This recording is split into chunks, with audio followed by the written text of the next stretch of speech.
ternyata ujian itu bisa dalam bentuk kekayaan. Bahkan Rasulullah mengatakan yang aku takut dari umatku di akhir zaman itu adalah bukan karena kelaparan dari umat yang mendera mereka, tapi yang aku khawatirkan adalah di umatku itu ketika dunia masuk ke dalam hati mereka, sehingga mereka seakan-akan forever hidup di atas dunia ini. Yang sabar, annama lahu akhlad. Dia menyangka bahwa hartanya itu menyebabkan dia forever di muka bumi ini, sehingga dia terkadang tidak lagi memperhatikan apakah itu halal, apakah itu haram, tidak ada peduli lagi. Yang penting apa yang dia inginkan, dan itu memenuhi rekeningnya, dan dia gambarkan yang dia inginkan terpenuhi, maka selesai perkara. Itulah yang aku takutkan dari umatku ini. Mudah-mudahan kita selalu dijaga oleh Allah Subhanahu wa Ta'ala. Di bulan Dzulhijjah ini banyak momen-momen spesial yang terjadi. Di antaranya perintah bagaimana Ibrahim menyembelih anaknya Ismail. Bagaimana pada saat itu di bulan Dzulhijjah ini kita sama-sama menyaksikan kaum muslimin melaksanakan ibadah haji di Makkah Al-Mukarram.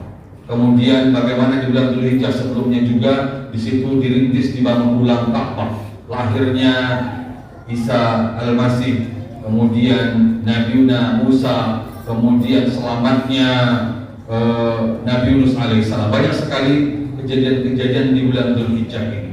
Nah, izinkan kami saat sekarang ini, apa yang terjadi di bulan Dzulhijjah ini, apa yang bisa kita pelajari. Islam ini banyak simbol-simbolnya. Di balik simbol-simbol itu ada iktibar, ada pelajaran, ada ibrah yang ingin kita ambil. Katakanlah tentang penyembelihan Nabi Ibrahim alaihissalam terhadap anaknya Ismail.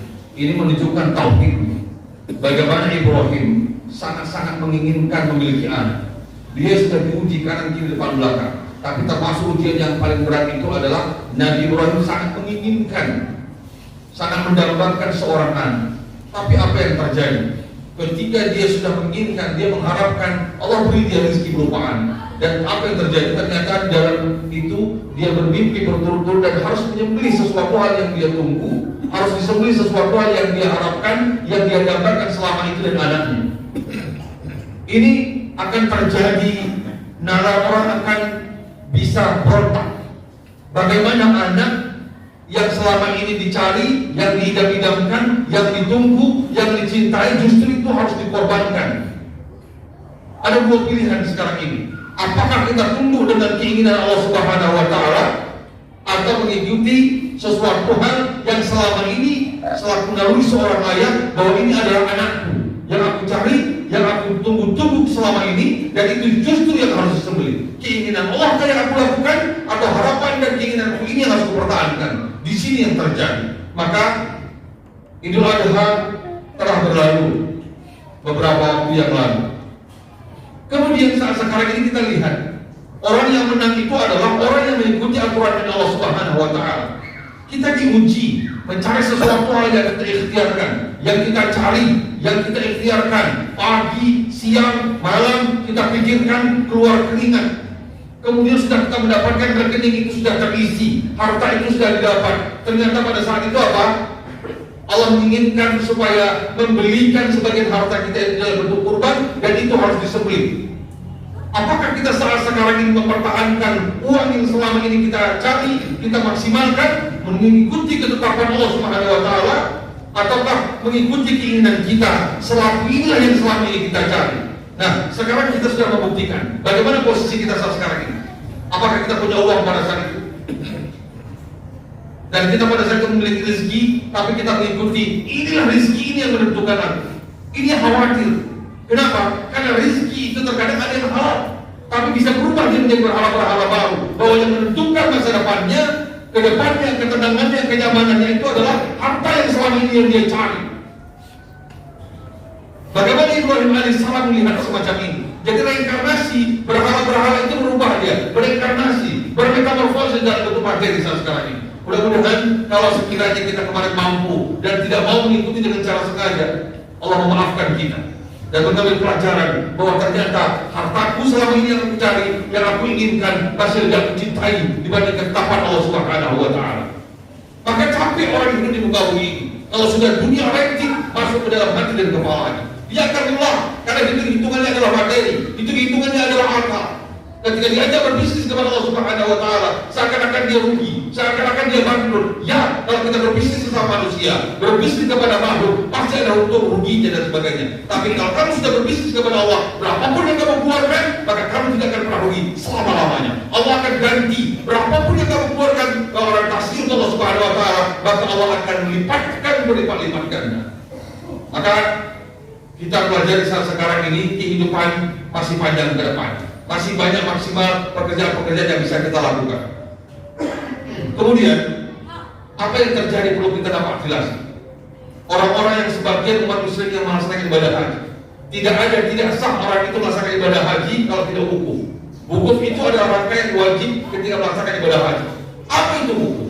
Wukuf itu adalah dari kalimat waqafa yaqifu, berhenti. Puncak klimaks dari harta orang itu harus diwakafkan. Itu puncak klimaks. Orang punya harta kalau belum diwakafkan untuk Allah, untuk umat, maka itu belum sampai. Kalau sudah dia berwakaf, maka pada saat itu dia sedang berbisnis kepada Allah Subhanahu wa Ta'ala. Maka puncak ibadah haji itu adalah wukuf, dan itu adalah berhenti juga. Sama kalimatnya. Ngapain dia berhenti di situ? Karena pada saat wukuf di padang Arafah itu adalah seremoni. Dia pada saat itu adalah gladi bersih bagaimana kondisi di yaumil mahsyar. Yang pada saat itu pakaiannya sama. Mereka mau pakai pakaian ihram pada saat sebelum pakai pakaian ihram, mereka memandikan badannya. Apa itu maksudnya?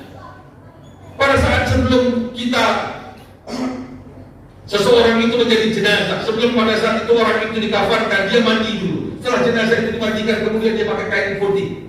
Orang-orang yang berihram itu sebelum dia pakai pakaian ihram, dia mandi dulu di situ. Ini menunjukkan apa? Dia sedang bergladi bersih menuju kematian. Yang pada saat itu dia mandi, kemudian dia pakai pakaian yang tidak berjahit, dan itu pakaian ihram. Kemudian pada saat itu sama semuanya. Mau presiden, mau jenderal, mau setinggi apapun kedudukannya, profesinya, sebanyak apapun di muka bumi ini, pada saat itu dia ambil mahsyar nanti. Allah akan interogasi, Allah akan audit, Allah akan minta pertanggungjawaban kenikmatan apapun yang kamu peroleh dari penglihatan, pendengaran, pembicaraan, perilakumu, hartamu. Allah akan interogasi dan audit, dan tidak bergerak kaki anak Adam. Dari mana kamu dapatkan harta itu dan kemana kamu belanjakan, Allah akan interogasi. Ini menunjukkan apa? Ini menunjukkan pembelajaran, ibrah yang luar biasa sekali, bahwa kita hidup di muka bumi ini tidak bisa versi kita, semau kita, sesuka hati kita. Ada aturan main yang jelas. Silakan kamu hidup di muka bumi ini sesuka hatimu, tapi ingat, tanggung jawaban itu pasti ada. Soalnya nanti selalu ada jawaban yang tidak ada. Kemudian kamu akan diinterogasi, kamu akan diminta tentang kenikmatan apapun yang kamu peroleh di muka bumi ini. Begitulah orang yang berada di pada Arafah ini.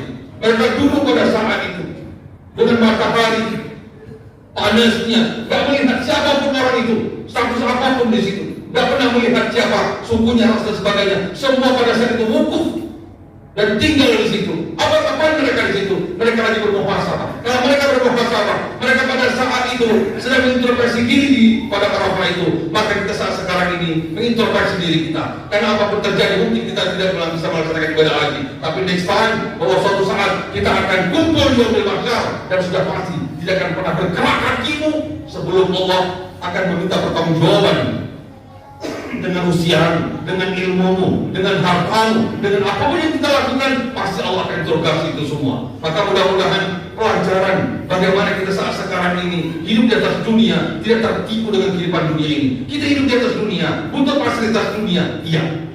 Tapi jangan dunia ini menyebabkan kamu seakan-akan kamu fall dari muka bumi ini. Apapun profesimu, berapa banyak yang kamu kumpulkan dari dunia ini, bawa itu menuju surga. Wakafkan itu kalau kamu mampu. Belanjakan itu untuk umat ini, untuk din ini, untuk Islam ini, untuk umat ini. Ini yang Allah mau. Bahwa Islam itu adalah agama yang fungsional, agama yang real. Bagaimana pada saat kita menyembelih kurban itu, yang pada saat itu tauhid kita sedang perbaiki, bahwa ketetapan Allah kita ikuti. Kemudian apa yang terjadi setelah kita menyembelih hewan kurban itu? Kita bagi dengan orang di sekitar kita. La yanallahu luhuha wa la dima'uha walakin yanalu taqwa minkum. Allah tak terima dagingnya dan darahnya. Yang Allah terima itu takwa dari kamu. Artinya apa dalam Islam ini? Islam sangat menginginkan bahwa perbaiki tauhidmu kepada Allah Subhanahu wa Ta'ala, perbaiki orientasi kita di hadapan Allah Subhanahu wa Ta'ala. Kemudian itu tidak cukup kalau kamu tidak care dan peduli dengan orang di sekitarmu. Aqulu qouli hadza wa astaghfiru innahu huwal ghafurur